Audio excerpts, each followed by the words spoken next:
السلام علیکم۔ آج ہم انشاءاللہ الرحمن الرحیم کا مطلب جانیں گے۔ اچھا، اس سے پہلے کہ میں آپ کو بتاؤں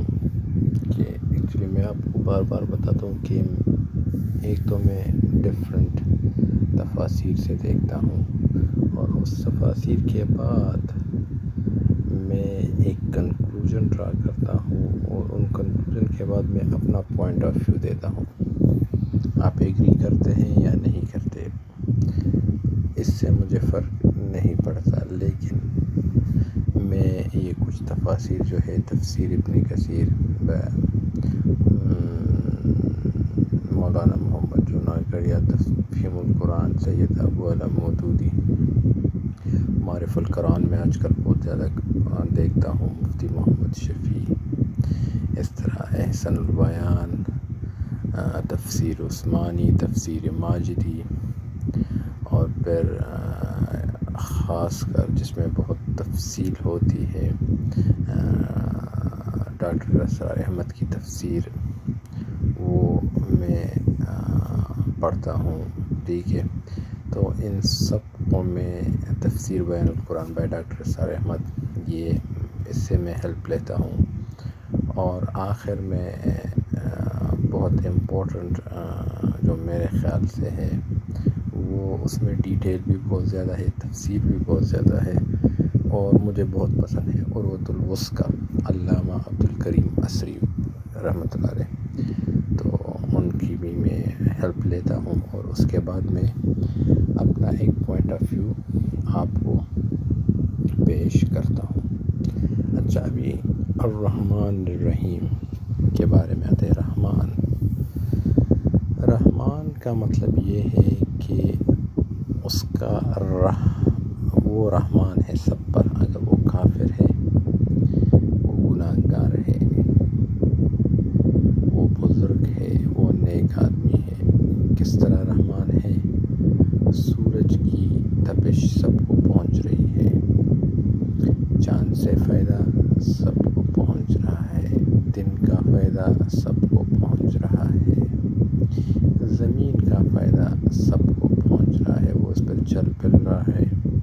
اس سے اناج حاصل کر رہا ہے۔ تو اس سینس میں ہم کہتے ہیں کہ وہ رحمان ہے، ہر ایک کے لیے اس نے سہولیات میسر کی ہوئی ہے۔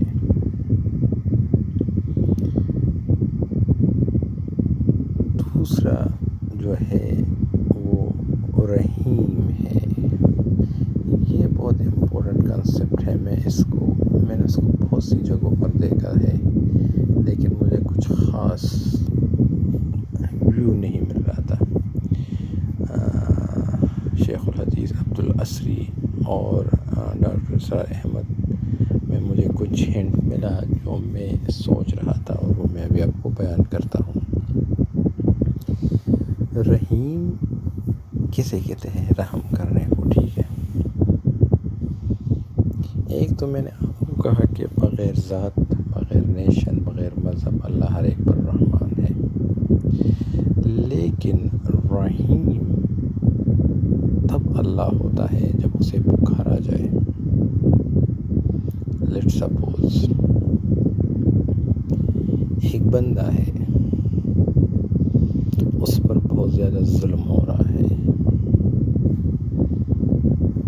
اگر وہ اللہ کو مدد کے لیے نہیں پکارتا، یا اس نے غلطی کی ہے،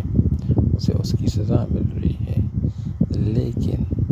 وہ اللہ سے نہیں مانگ رہا، اس بندے سے معافی مانگ رہا ہے، اس بندے کو اپنا خدا بنایا ہوا ہے اور اسے کہہ رہے کہ مجھے معاف کر دو، مجھے معاف کر دو۔ تو یہاں آپ بتائیں کہ اس بندے نے تو اسے نہیں پکارا، اللہ کو نہیں پکارا، اس بندے کو پکار رہا ہے، تو اللہ اس کی کس طرح مدد کرے گا؟ اللہ اس کی تبھی مدد کرے گا جب اس کے ساتھ ظلم ہوتا ہے، زیادتی ہوتی ہے، وہ بے گناہ ہوتا ہے، بے قصور ہوتا ہے، اور وہ اللہ کا اس کا اللہ پر عقیدہ اتنا اسٹرانگ ہوتا ہے کہ وہ کہتے ہیں کہ جیسے ہی میں اللہ کو پکاروں گا اللہ میری مدد کرے گا، اور اللہ اس کی مدد کرتا ہے۔ یہ اس کے رحم کی ایک مثال ہے۔ اس کی مثال یہ بھی ہے کہ قارون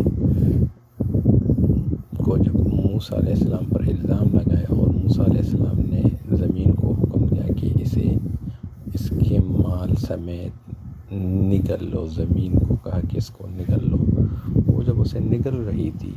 تو یہ موسیٰ علیہ السلام کو بہت زیادہ منت سماجت کر رہا تھا کہ مجھے معاف کر دو، میں پھر نہیں کروں گا، اور بہت رویا، بہت کچھ کیا، لیکن موسیٰ علیہ السلام تو بہت جلالی پیغمبر تھے، انہوں نے اس کو معاف نہیں کیا۔ اس وقت اللہ نے موسیٰ علیہ السلام کو کہا کہ موسیٰ تمہارا دل بہت سخت ہے، اگر یہ ایک مرتبہ بھی مجھ سے معافی طلب کر دیتا تو میں معاف کر دیتا۔ حالانکہ اس نے ایک پیغمبر پر زنا کا الزام لگایا تھا، اور یہ پہلا بندہ اور آخری بندہ ہے جس نے پیغمبر پر زنا کا الزام لگایا تھا، لیکن پھر بھی اللہ نے کہا کہ اگر مجھ سے مانگتا تو میں اسے معاف کر دیتا۔ یہ ثابت کرتا ہے کہ اللہ بہت رحیم ہے، لیکن اگر آپ اس سے معافی مانگتے ہیں، آپ سے کوئی گناہ ہو جائے یا آپ پر کوئی ظلم ہو جائے، آپ مظلوم ہیں، پھر بھی آپ اللہ سے رحم مانگتے ہیں، بندے سے رحم نہ مانگے، اللہ سے رحم مانگے، تو اللہ آپ کی سنے گا اور اپنی رحمت اور رحیم ہونے کا ثبوت دے گا۔ ایک دوسری بات، اللہ آپ پر تب رحم کرتا ہے جب آپ اس سے زیادہ دعائیں کرتے ہیں، ٹھیک ہے۔ لیٹ سپوز آپ دیکھتے ہیں کہ ایک ہی والدین کے 4-5 اولاد ہوتی ہے، لیکن لیٹ سپوز ایک چھوٹا،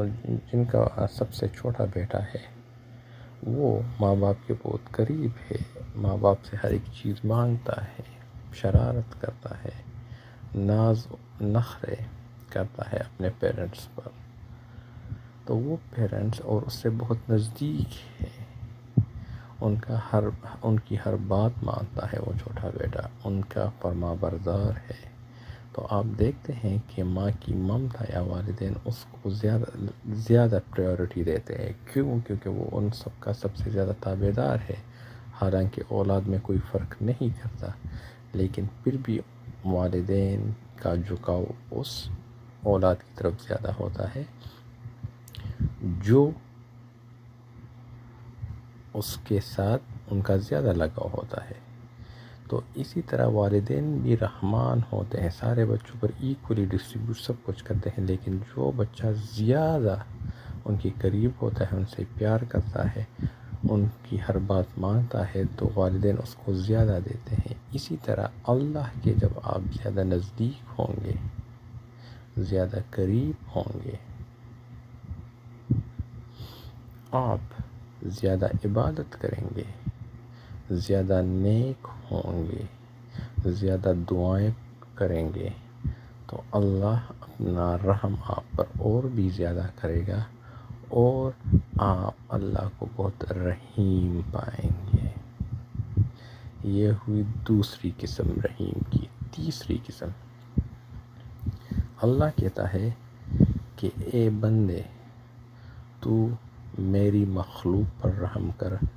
میں تم پر رحم کروں گا۔ اٹ مین اگر آپ اور لوگوں کے ساتھ ان کی تکلیفوں میں، رحم کیا ہوتا ہے کہ آپ کسی کی تکلیف میں اس کا ساتھ دیں، ٹھیک ہے، تو آپ جتنا لوگوں کے ساتھ ان کی تکلیفوں میں ان کے ساتھ اچھا سلوک کریں گے، ان کی ضروریات پوری کریں گے، اتنا ہی اللہ آپ پر زیادہ سے زیادہ رحیم ہوگا، ٹھیک۔ تو یہ بات جان لے کہ جتنا آپ دعائیں کریں گے، تکلیف میں، خوشی میں، راحت میں، یا دوسروں کے ساتھ آپ رحم کا معاملہ کریں گے، تو اللہ بھی آپ کے ساتھ رحم کا معاملہ کرے گا، اور